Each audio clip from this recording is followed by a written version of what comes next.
Hi, my name is Dragana. Bonjour, mon nom est Dragana Skokovic-Sunchk et je suis pharmacienne clinicienne dans un établissement de soins primaires.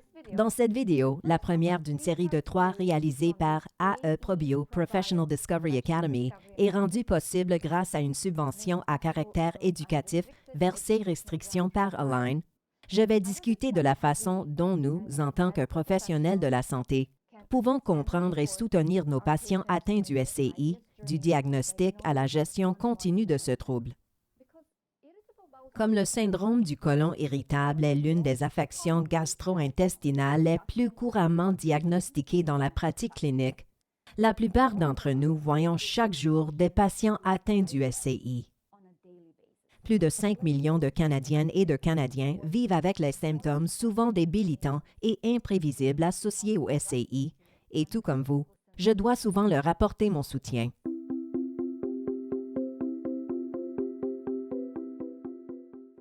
Un Canadien sur 5 ressent les symptômes du SCI. Bien que la plupart des gens éprouveront certainement quelques-uns de ces symptômes gastro-intestinaux de façon périodique au cours de leur vie, les personnes atteintes du SCI peuvent ressentir les symptômes associés à ce trouble médical plus souvent et de façon plus intense. Le SCI affecte la façon dont le contenu du tube digestif se déplace, ainsi que la façon dont le cerveau interprète les sensations ressenties durant ce transit.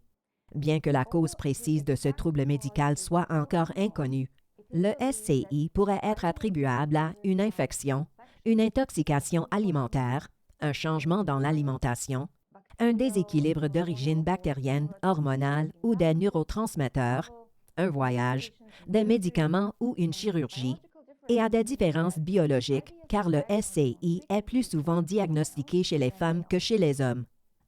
Le SCI peut affecter n'importe qui, mais on retrouve le plus souvent chez les personnes dans la trentaine et la quarantaine, et il a tendance à diminuer après 60 ou 70 ans.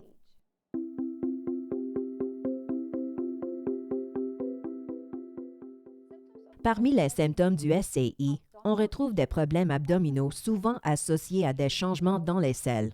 Les symptômes sont souvent imprévisibles et les patients peuvent être anxieux à propos de la prochaine poussée.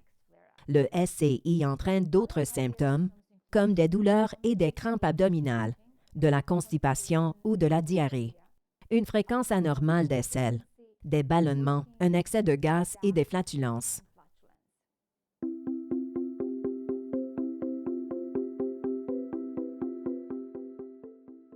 Les symptômes du SCI peuvent même empêcher une personne de travailler, d'aller à l'école, de prendre part à des activités sociales ou à des sports, et peuvent affecter ses relations. Bien que les symptômes du SCI ne mettent habituellement pas la vie d'une personne en danger, plusieurs facteurs associés à ce trouble médical peuvent avoir une incidence majeure sur la qualité de vie. 46% des patients souffrant de SCI ont dû s'absenter du travail ou de l'école à cause des symptômes. Comme les symptômes digestifs sont souvent considérés comme un sujet tabou, les personnes atteintes du SCI sont nombreuses à souffrir en silence.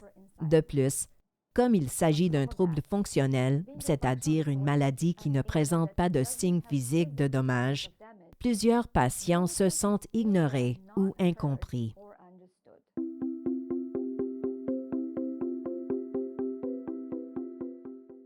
Le SCI peut être un trouble médical frustrant et fastidieux pour ceux d'entre nous qui soignons nos patients. Nous devons offrir à nos patients le temps et l'espace requis pour parler de leurs expériences. Nous devons écouter pour comprendre, et non pas pour interpréter et pour réagir. En fait, les patients peuvent fournir en moyenne tous les renseignements pertinents en 90 secondes, et en les écoutant raconter leurs expériences avec compassion, nous pouvons leur offrir les conseils et l'aide dont ils ont besoin pour gérer leurs symptômes de SCI. Alors, comme nous en savons un peu plus maintenant à propos de la présentation clinique du SCI et que nous reconnaissons à quel point nos patients peuvent être découragés et préoccupés par ce trouble médical, assurez-vous de regarder la prochaine vidéo de notre série dans laquelle nous explorons des options de traitement efficaces et sécuritaires.